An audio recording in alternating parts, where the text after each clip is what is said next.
Ritmi që nuk kërkoi leje, mbrëmja kishte rënë pa bujë, por brenda shtëpisë gjithçka ndihej e ngarkuar. Jo nga zhurma, por nga ajo ndjesi e padukshme që lind kur njerëzit kanë kaluar shumë orë bashkë dhe emocionet nuk kanë më ku të fshihen. Dritat ishin të zbehta, të ngrohta, dhe muzika që filloi të dëgjohej nuk ishte e fortë, por mjaftueshëm sa të mbushte hapësirën. Alba rrinte fillimisht ulur, duke lëvizur këmbën lehtë në ritëm, pa e kuptuar. Nuk kishte menduar të ngrihej. Nuk kishte plan. Por muzika kishte atë lloj ritmi që nuk të pyet nëse je gati. Thjesht të merr, ajo u ngrit ngadalë. Jo për të rënë në sy, por sepse trupi i saj po i përgjigjej diçkaje të brendshme. Hapat e parë ishin të qetë, të kontrolluar. Një lëvizje e vogël e shpatullave, një kthes e lehtë e trupit.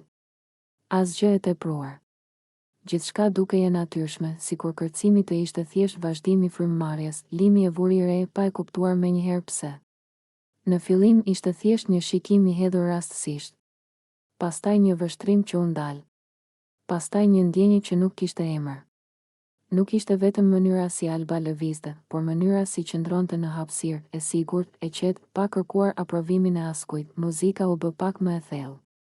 Alba u kthye ngadalë, flokët i lëvizën lehtë dhe ajo buzëqeshi, jo drejt dikujt konkret, por sikur po shijonte momentin për vete. Kërcimi i saj nuk tregonte histori të drejtë për drejtë, por përcillte ndjesi, liri, vetbesim, prani, limi ndjeu se po e humbiste distancën e zakonshme që mbante me ndjenjat. Ai nuk ishte njëri që reagonte menjëherë, por këtë herë mendja nuk po i paraprinte trupit. Një hap përpara. Pastaj ndalesë. Ai donte të kuptonte nëse ishte thjesht një moment apo diçka që po e ftonte. Alba e ndjeu praninë e tij pa u kthyer. Ndjeu ajrin të ndryshonte, sikur dikush të kishte hyrë në ritmin e saj. Ajo nuk ndaloi. Përkundrazi, e bëri kërcimin më të butë, më të brendshëm. Lëvizjet u ngadalsuan, pauzat u zgjatën. Ishte një gjuhë pa fjalë, kur sytë e tyre u takuan. Gjithçka tjetër u zbe. Nuk kishte turm, nuk kishte shtëpi, nuk kishte kamera. Vetëm dy njerëz që po kuptonin se diçka po ndodhte mes tyre. Alba e mbajti shikimin e tij pa sfidë, pa ngull. Një buzëqeshje e vogël ju shfaq në buzë, jo si ftesë e hapur, por si pranimi i asaj që ishte tashmë aty. Limi ju afrua edhe një hap tjetër. Zemra i rrite më fort, por jo nga nervozizmi. Nga qartësia. Ai e kuptoi se nuk po i rezistonte diçkaje që po i imponohej, por po zgjidhte diçka që e donte. Distanca mes tyre u bë shumë e vogël. Muzika u ul pak, sikur po i linte vend momentit. Alba ndaloi së kërcyri. Qëndroi përballë tij, e qetë, e pranishme. Nuk foli. Nuk kishte nevojë. Frymëmarrjet e tyre u sinkronizuan pa e kuptuar. Ishte një nga ato çaste kur koha nuk ecën përpara, por rri pezull, puthja erdhi natyrshëm. Pa ngull. Pa vrull. Ishte e butë, e ngrohtë, e mbushur me ndjesi të mbajtura gjallë. Një puthje që nuk kërkonte të ishte spektakël, por thjesht e vërtetë. Alba mbylli sytë për një çast dhe ndjeu se gjithçka ishte në vendin e vet. Kur u ndan pak, nuk pati siklet. Vetëm një qetësi e thellë. Ata qëndruan afër, ballë për ballë, sikur po dëgjonin ende muzikën që tashmë ishte bërë pjesë e tyre. Alba buzëqeshi lehtë. Limi mori frymë thellë. Asnjëri nuk foli. Më vonë, kur u ulën pranë njëri tjetrit, shtëpia kishte rifilluar zhurmën e zakonshme. Por për ta, diçka kishte ndryshuar. Jo në mënyrë dramatike, jo me premtime të mëdha, por me një ndjesi të qartë se kishin ndarë një moment që nuk harrohet. Disa çaste nuk lindin nga planifikimi, lindin nga ritmi, nga prania, nga guximi për të mos u larguar, dhe ato janë çastet që mbeten më gjallë. Shtëpia e Big Brother Kosovës është një vend ku çdo veprim, çdo vështrim dhe çdo fjalë mund të ketë pasoja të menjëhershme. Çdo emocion, qoftë ai i sinqert apo i kalkuluar, bëhet pjesë e lojës dhe çdo marrëdhënie kalon në filtrin e kamerave dhe vëmendjes publike. Një nga momentet më të diskutueshme dhe dramatike të këtyre ditëve ka qenë situata mes Albas dhe Limit dhe reagimet e Dolces dhe Bias, të cilat treguan një dimension tjetër të emocioneve brenda shtëpisë, xhelozin, rivalitetin dhe tensionin që lind nga dëshira për afërsi. Gjithçka filloi me një moment që në dukje mund të dukej thjesht si një afrimitet i papritur. Alba Ndoshta e nxitur nga impuls, emocion apo strategji, e puthi limit në buzë dhe duket se ishte me forcë, një gest që nuk la shumë hapësirë për interpretim. Në atë moment, atmosfera në dhomë u tensionua menjëherë. Të gjithë banorët e pranishëm ndjen një ndryshim të energjisë, një përzierje me surprizës, habis dhe disi frikës nga reagimet që mund të pasonin. Dolces dhe Bias nuk e përjetuan këtë gjest thjesht si një afrimitet të pafajshëm. Për to, puthja ishte një shkelje e hapur e hapësirës dhe marrëdhënieve të tyre me Limin. Xhelozia e Dolci dhe Bias u duk menjëherë, jo vetëm në fytyrat e tyre, por edhe në gjuhën e trupit, tonin e zërit dhe mënyrën se si filluan të analizojnë veprimet e Albas dhe Limin. Dolces, e cila kishte ndjenja të dukshme për Limin, filloi të tensionohej, duke vëzhguar çdo lëvizje të Albas me një përzierje pasigurie dhe irritimi. Bias, nga ana tjetër, duke më e kontrolluar në fillim, por fjala e saj ashpër dhe komentet ironike treguan se ajo ndjente se po humbiste një pozicion emocional në shtëpi. Analiza e këtij momenti tregon se Big Brother nuk është vetëm lojë strategjie.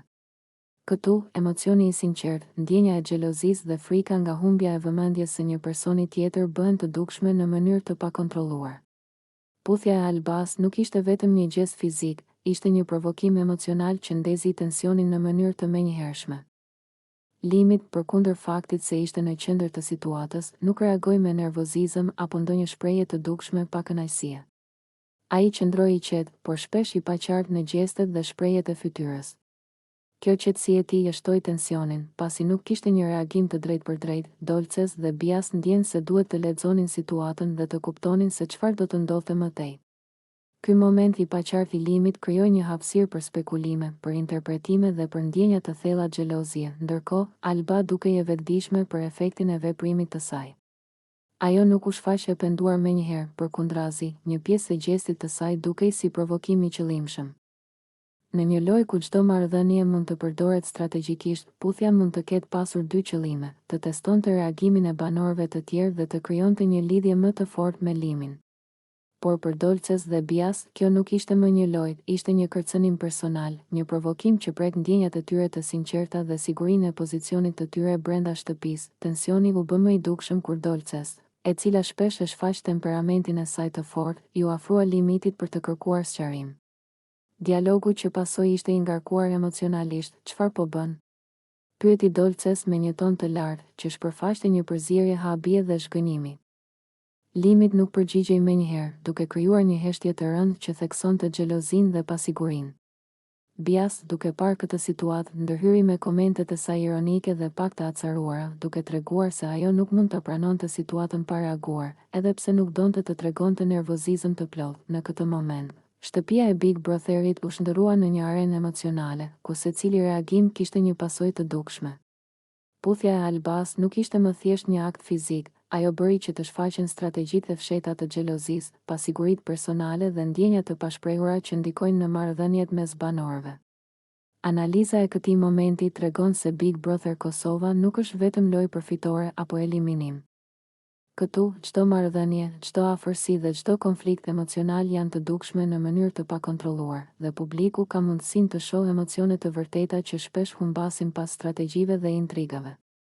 Puthja e Albas me Limin është një shembull klasik se si një veprim i vetëm mund të ndezë tensionin, të krijojë xhelozi dhe të zhvendosë balancën emocionale në shtëpi. Në përfundim, kjo ngjarje është më shumë se një skandal i përkohshëm në shtëpinë e Big Brotherit. Ajo tregon se ndjenjat njerëzore janë të ndërlikuara, të papritur dhe shpesh të paparashikueshme. Xhelozia e Dolces dhe Bias nuk është thjesht rivalitet, është reagim ndaj një veprimi që prek emocionet e tyre më të brendshme.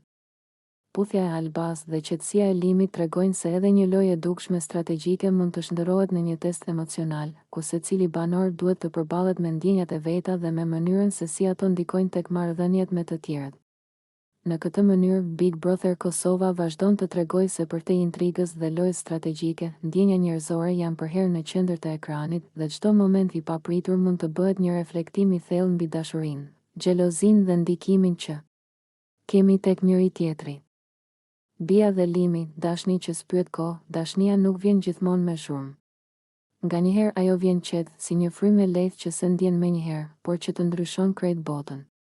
kështu erdhi edhe për Bian dhe Limin, pa bujë, pa premtime të mëdha në fillim, veç me ndjenja të vogla që u rritën dita ditës, derisa u bën të pamohueshme. Bia ishte prej atyne vajzave që e mbante zemrën paksa të mbyllur. Kishte mësu me u buzëqesh njerëzve, por jo gjithmonë me u hap. E donte heshtjen, librat, mendimet e thella, dhe kishte një mënyrë të veçantë me e pa botën, jo siç ishte, por siç mund të ishte. Në sytë e saj kishte ëndra që s'ishin thanë kur me zë të naltë. Limi, përkundrazi, ishte ma i qiltër. Një djalë që qeshte lehtë, që fliste pa shumë filtra, por që ndjente thellë. Ai nuk e kishte zakon me i analizue gjanat shumë, i jetonte. Zemra e tij ishte e hapun, ndoshta ndonjëherë edhe e pambrojtun, por gjithmonë e sinqertë. Kur u takuan për herë të parë, asnjani nuk e mendoi se ajo ditë kishte me lanë gjurmë. Ishte një takim i zakonshëm, një bisedë e thjeshtë, disa fjalë që u shkëmbyen pa pritshmëri. Por diçka ndodhi. Diçka që asnjani s'dinte me e shpjegue, por që u ndje, filluan me fol ma shpesh. Në fillim për gjana të vogla, për ditën, për lodhjen, për ëndrat që dukeshin të largëta. Pastaj, pa e kuptue, filluan me nda gjana ma të thella, frikë, pasiguri, kujtime që dhembnin ende. Aty lindi besimi. Dhe aty, pa u shpall, lindi dashnia e tyne nuk ishte e përsosur. Kishte keq kuptime, heshtje që zgjatnin ma shumë se ç'duhej, momente kur krenaria fliste ma fort se zemra. Por ajo që i dallonte Bian dhe Limin ishte dëshira për me mos u dorëzue. Ata e zgjidhnin njani tjetrin edhe kur ishte e vështirë.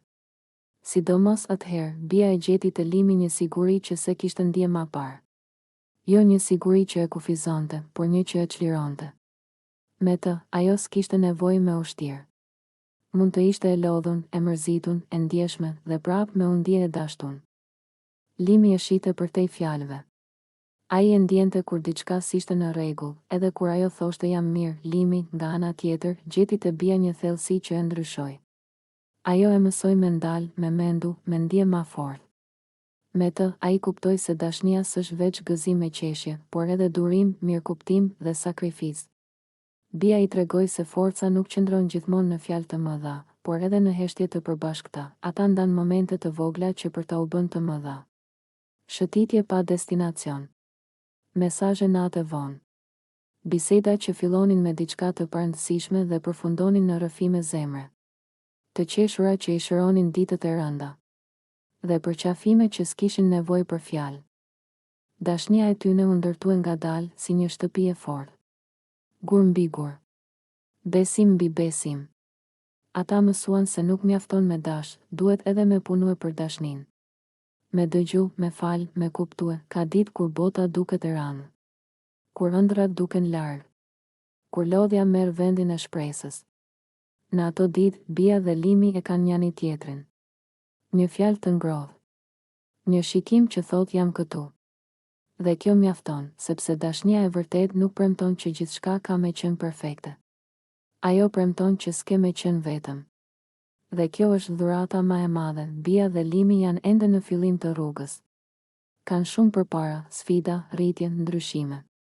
Por kanë diçka që zblihet e s'mësohet, një dashni të ndërtuar mbi sinqeritet. Dhe kjo i bën të fortë, ndoshta një ditë, kur koha të ketë lanë gjurmë në fytyrat e tyne, kur flokët të kenë ndërruar ngjyrë e jeta të ketë tregue gjithë anët e saj, ata kanë me u kujtue për fillimin. Për ato ditë të thjeshta, për atë ndjenjë të pastër. Dhe kanë me buzëqesh, sepse do ta dinë, ja vleti, sepse disa dashni nuk janë veç histori. Janë shtëpi. Janë paqe. Janë zgjedhje, dhe dashnia e Bias dhe Limit është pikërisht kjo.